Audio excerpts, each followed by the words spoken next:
بسم الله الرحمن الرحيم. الرحمن علم القرآن خلق الإنسان علمه البيان.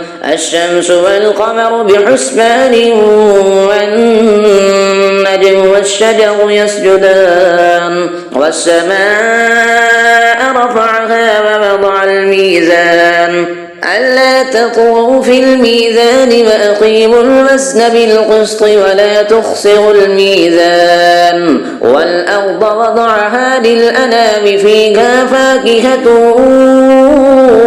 والنخل ذات الأكمام والحب ذو العصف والريحان فبأي آلاء ربكما تكذبان.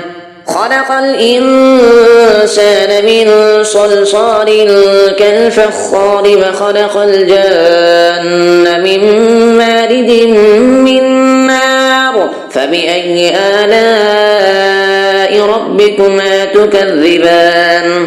رب المشرقين ورب المغربين فبأي آلاء ربكما تكذبان. مرج البحرين يلتقيان بينهما برزخ لا يبغيان فبأي آلاء ربكما تكذبان. يخرج منهما اللؤلؤ والمرجان فبأي آلاء ربكما تكذبان. وله الجوار المنشآت في البحر كالأعلام فبأي آلاء ربكما تكذبان.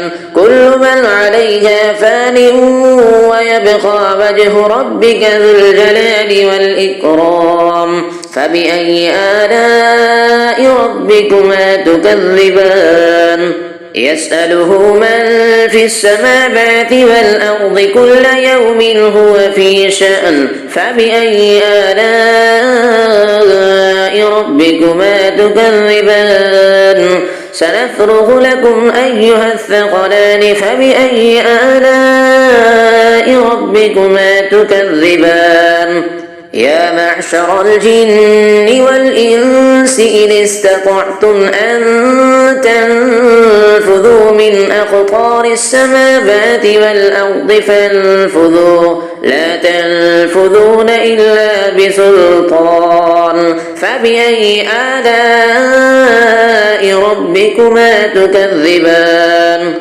يرسل عليكما شواظ من نار ونحاس فلا تنتصران فبأي آلاء ربكما تكذبان.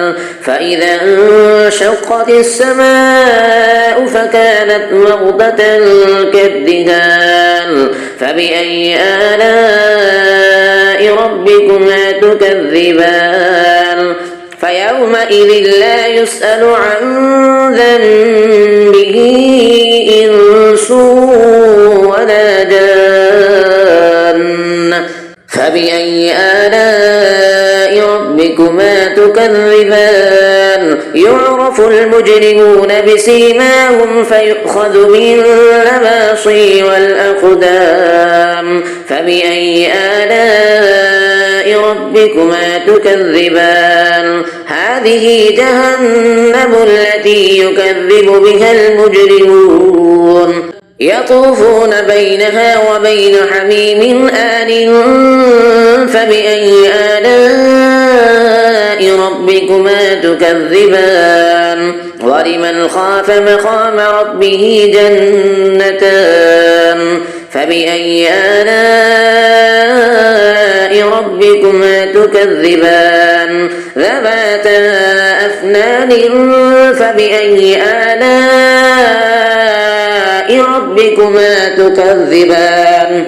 فيهما عينان تجريان فبأي آلاء ربكما تكذبان. فيهما من كل فاكهة زوجان فبأي آلاء ربكما تكذبان. متكئين على فرش بطائنها من استبرق وجنى الجنتين دان فبأي آلاء ربكما تكذبان فيهن قاصرات الطرف لم يطمثهن إنس قبلهم ولا جان فبأي آلاء ربكما تكذبان كأنهن الياقوت والمرجان فبأي آلاء ربكما تكذبان هل جزاء الإحسان إلا الإحسان فبأي آلاء ربكما تكذبان ومن دونهما جنتان فبأي آلاء ربكما تكذبان مدهامتان فبأي آلاء ربكما تكذبان فيهما عينان نضاختان فبأي آلاء ربكما تكذبان فيهما فاكهة ونخل ورمان فبأي آلاء ربكما تكذبان فيهن خيرات حسان فبأي آلاء ربكما تكذبان حور مقصورات في القيام فبأي آلاء